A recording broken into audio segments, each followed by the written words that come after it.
Hey friends, I wanted to come on for a few minutes and talk a little bit more about my book, From Guilt to Grace, Hope and Healing for Christian Moms of Addicted Children. I've been on a few times to talk about the book, and I know sometimes it just gets to be a lot, but I want to share a little bit of a unique perspective on why I wrote this book. You see, I myself was a professing Christian for many, many years, and I believed I trusted God. I believed that I had faith in God. But when addiction hit our family, it hit us in a big way. It was like a tsunami rolled over us. And when not one, but two children struggled with substance use and substance abuse, I felt overwhelmed with guilt and shame. As a mom, I was trying to save my child, and I was really losing touch with reality. And what I mean by that is I was praying, but instead of it being thy will be done, Lord, I was praying my will be done. And I wanted God to move on my timetable, right now, Lord. I was not trusting him and his perfect timing in our lives. And so what I found and what the Lord started to show me is that I needed to take a deep plunge into the scriptures. I needed to see what he had to say about addiction. And in the process of me looking at what does God say about this? Does he even say anything at all? The world says an awful lot about it. Science, medicine say a lot about addiction, but what about God? What does the Bible say? And when I started to look, I realized that while the Bible doesn't specifically say the words addiction or alcoholism, it does talk about things like gluttony. It talks about drunkardness, those type of things, and a host of other types of addictive behaviors.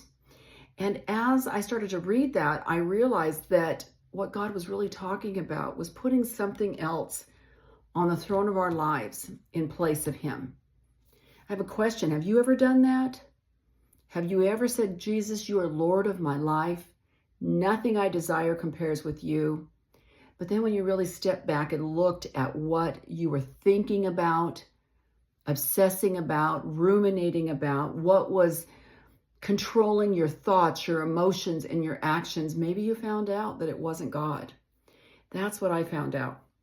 I found out that the world has created this idea that addiction cannot be beat. I mean, think about what we're hearing about the fentanyl crisis right now.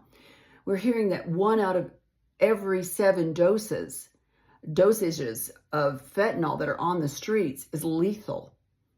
That's like playing with a revolver, right? With a bullet in there. No, that's not 1 out of 7. I said that incorrectly. It's 7 out of 10. 7 out of 10 doses.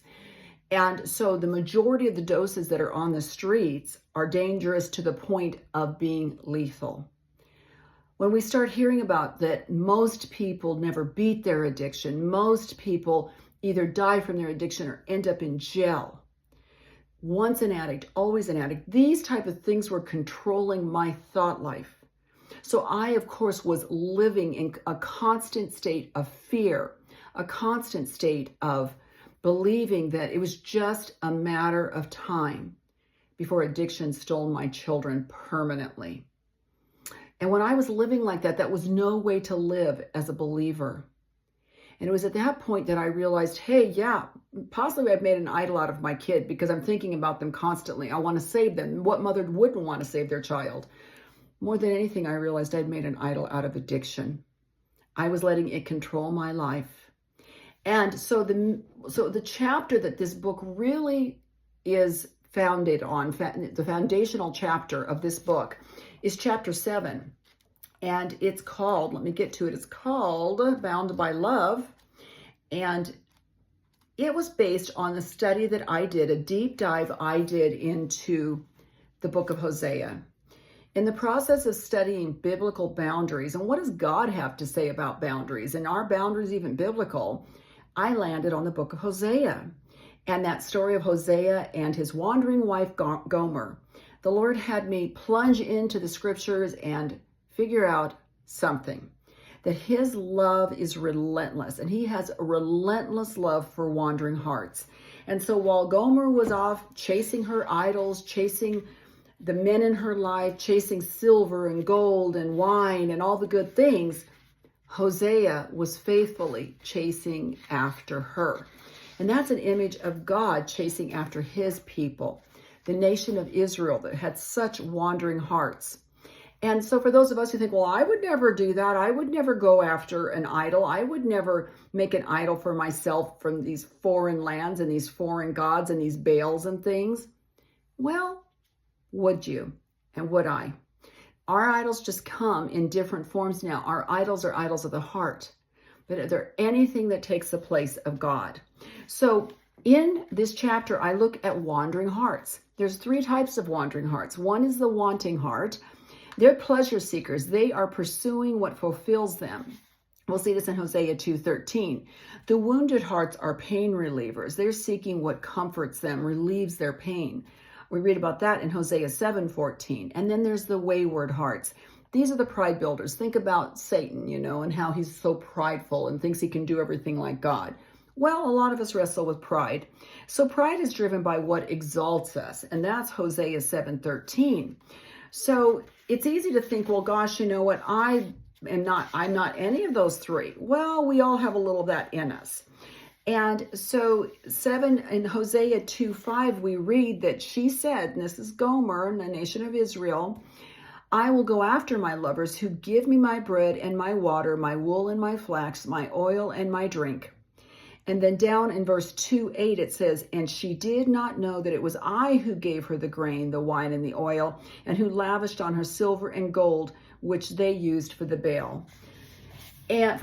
And so God, who's lavishing his gifts on us, the gifts, the love, his provision, often we don't think it's good enough. We want to run from it and run to other things that we think will bring us comfort. So as I was writing this book, and bring us pleasure and relieve our pain, as I was starting to write this book and doing the research, God wanted me to look at that core message of his love, and that perhaps we are making idols out of our children and out of our own comfort, out of freedom from fear.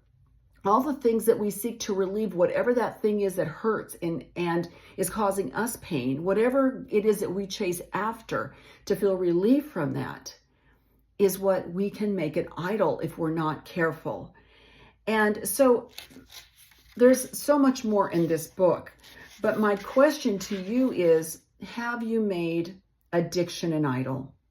Have you allowed it to consume your every thought, your every waking moment, even the moments when you're supposed to be asleep?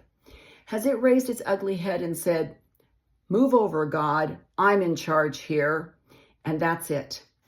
You see, as I was ministering to moms and talking to women whose loved ones struggle with addiction, I saw so much of myself in them. And it's not as though I've completely arrived, but one of the things, the day that I finally said enough was enough, was the day that the Lord said to me, Dawn, do you trust me? And I had come to the conclusion that I was going to worry myself to death. And God said, no, that's not what I have for you. I want you to trust me.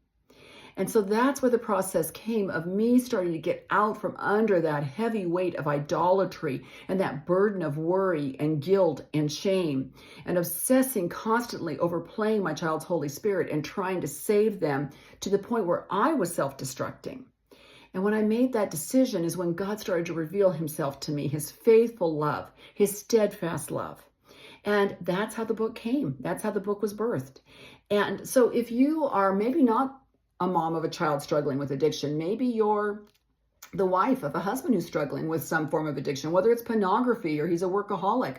Maybe it's gambling. My husband struggled with gambling. That's mentioned here in the book.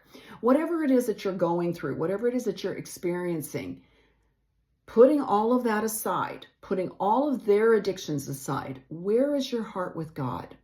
That's a question I address in the book. That's a question that I would like whoever it is that's reading it to really look at that common thread as you read this book. And I pray that it'll be a blessing to you. I pray that you'll find some answers. You'll find some hope. I believe you will. So take a look at From Guilt to Grace, Hope and Healing for Christian Moms of Addicted Children Today. God bless you.